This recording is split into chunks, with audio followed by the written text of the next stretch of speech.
Gabi nga po nga, Lord, pwede ba nga dili na lang ko patyon?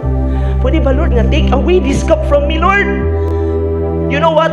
At some point, naduwag si Lord. Natalawan. And bihira mo makita si Jesus na mahimong talawan. Bihira mo makita, sir, because Jesus was bold. Jesus was strong. Jesus was powerful. Pero nung time na yon, before siya ilansang sa cross, he cried a lot.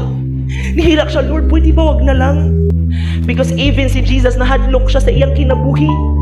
Why? Kasi nga, mahal tayo ni Lord.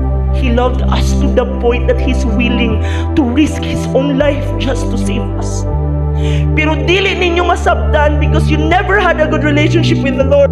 Okay na mo ampo, okay na dili. Okay na mo simba, okay na po dili. You don't know what happened on the cross just to save you. So kung ikaw karon kabalo ka nga giing anak ka ni Lord sa imong life, dili ba kamo pasalamat?